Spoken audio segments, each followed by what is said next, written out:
فرما رہے ہیں کہ مزدور لومڑی نہیں ہوتا، مزدور تو شیر ہوتا ہے۔ مزدور تو یہ تو شیر ہوتا ہے، شیر کا مالک جو جس نے اس کو دیہڑی پہ رکھا ہے وہ بھی مزدور کی کمائی کھا رہا ہوتا ہے، وہ بھی مزدور کی، تو مزدور تو شیر ہے۔ انہیں سر جھکا کے نہیں جینا چاہیے، انہیں سر اٹھا کے جینا چاہیے۔ یہ تو بڑے قیمتی وجود کے لوگ ہیں جو مزدوری کرنے نکلتے ہیں، ان کے کچھ حقوق مران بھی حقوق کا تعین کرتے ہیں، کہتے ہیں 15,000 سے زیادہ، یہ جو بجٹ آیا ہے نا اس میں 15,000 سے زیادہ، کہتے ہیں مزدور کی تنخواہ 15,000 ہونی چاہیے۔ 15,000 سے کون سا گھر چلتا ہے؟ میں تمہیں وہ اس بارگاہ پہ لے جاؤں، اس نے سب کو شانیں عطا فرمائی۔ حضرت ابوبکر صدیق رضی اللہ تعالیٰ عنہ خلیفۃ المسلمین بنے، خلیفہ بنے تو سویرے رات خلیفہ بنے، سویرے سر پہ ٹوکری رکھی، منڈی کی طرف جا رہے ہیں۔ حضرت عمر فاروق رضی اللہ تعالیٰ عنہ مولا علی شیر خدا کو کسی نے بتایا کہ وہ تمہارا خلیفہ تو جا رہا ہے مزدوری کرنے، تو جا رہا ہے کمائی کرنے۔ حضرت علی شیر خدا مولا کائنات جناب فاروق اعظم دونوں نے رستے میں روکا کہ ابوبکر کہاں جا رہے ہیں؟ فرمانے لگے کام کرنے جا رہا ہوں، مزدوری کروں گا، منڈی میں جاؤں گا، تجارت کرتا تھا اس کو جاری رکھوں گا، بچوں کا پیٹ بھی تو پالنا، اب تمہاری حکومت کے پیچھے بچے تو نہیں نا بھوکے مروا لینے، میں نے کچھ کرنا تو ہے۔ تو عمر کہنے لگے چلا کے بیٹھ، ہم صحابہ کو اکٹھا کرتے ہیں اور مال غنیمت سے تیرا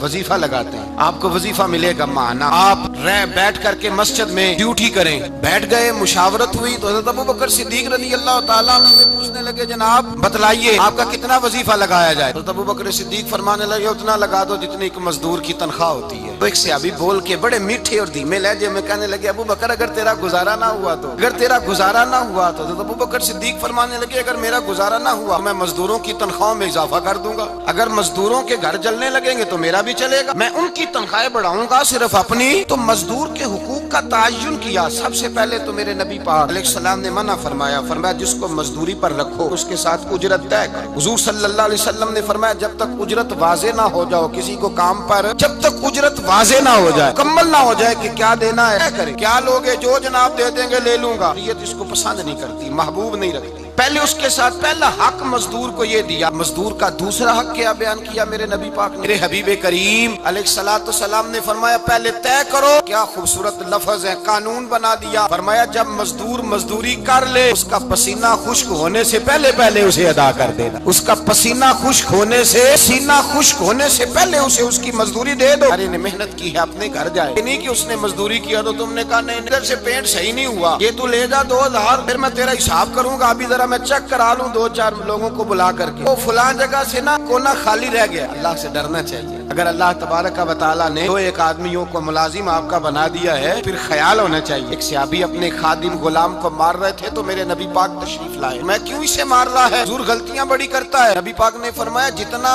تجھے اس پر اختیار ہے نا اس سے کہیں بڑھ کر میرے رب کو تیرے اوپر بڑا اختیار ہے۔ کہا حضور یہ بڑی غلطی کرتا ہے میں آخر کتنا معاف کروں؟ حضور نے فرمایا اتنا معاف کر جتنا میرا رب تجھے معاف فرماتا ہے۔ پتہ ہے تیری صبح سے لے کر شام تک کتنی کوتاہیاں، گزر کا حکم دیا، اللہ حق یہ دیا دوری طے کرو، دوسرا حق یہ دیا پسینہ خشک ہونے سے پہلے ادا کرو، تیسرا حق یہ دیا کہ اس سے درگزر کرو، غلطی ہو جائے تو درگزر کرو۔ یا رسول اللہ مزدوری کتنی دیں؟ حضور سید عالم صلی اللہ علیہ وسلم نے فرمایا مزدور کا حق بیان کیا نبی پاک، اور ایک بات ارشاد فرمائی تو اس کے اندر کئی پہلو، ایک حدیث میں کئی پہلو بیان فرمائے۔ بی بی پاک نے فرمایا جیسا تم کھاتے ہو ویسا ہی اسے کھلانا، بس ختم ہو گئی بات، اتنی بڑی بات کر دی سرکار نے۔ کبھی دیکھا ہے آپ نے کہ مزدور کو ایسے کھلایا جا رہا ہو جیسا مالک کھا رہا ہے؟ حضور نے فرمایا بھائی مزدوروں کا حق یہ ہے کہ جیسا تم نے کھانا ہے ویسا اسے کھلانا ہے، فرمایا جیسا تم نے پہننا ہے ویسا اسے پہنانا ہے۔ پھر میرے حبیب کریم علیہ الصلوۃ والسلام نے ارشاد فرمایا اس کی ہمت سے بڑھ کر تم اس پر بوجھ نہیں ڈال سکتے، اتنا کام وہ کر نہیں سکتا اتنا تم اسے دے نہیں سکتے، اور فرمایا اگر اتنا کام دینا ہے جو اس کی ہمت سے زیادہ ہے تو میں اس کے مالک کو کہتا ہوں وہ بھی اٹھ کے مزدور کے ساتھ کام پہ لگ جائے، اللہ بھی تم پر وہ بوجھ نہیں ڈالتا جو تم اٹھا نہیں سکتے۔ کسی مزدور کو تم ایسا کام نہیں بتاؤ گے۔ حضرت عثمان غنی رضی اللہ تعالیٰ عنہ ایک دن حضرت عمر فاروق سے کہنے لگے عمر بس کر دے یار، تیرے بعد بھی تو لوگوں نے خلیفہ بننا ہے، کیسے کوئی تیرے رستے پہ چلے گا؟ تو حضرت عثمان غنی سے جناب عمر کہنے لگے کیا ہو گیا؟ فرمانے لگے کل میں دیکھ رہا تھا کہ لوگ باغ میں مزدوری کر رہے تھے اور آپ امیر المومنین ہو کے ان کا ہاتھ بٹا رہے تھے تو حضرت عمر کہنے لگے بوڑھے تھے، بیمار تھے، مزدوری کر رہے تھے تو پسینہ بہ رہا تھا، کیا ہو گیا اگر تھوڑا سا میں نے ساتھ دے دیا؟ حضرت جناب سیدنا فاروق اعظم لفظ کہتے ہوئے رو پڑے، اب فرمانے لگے میں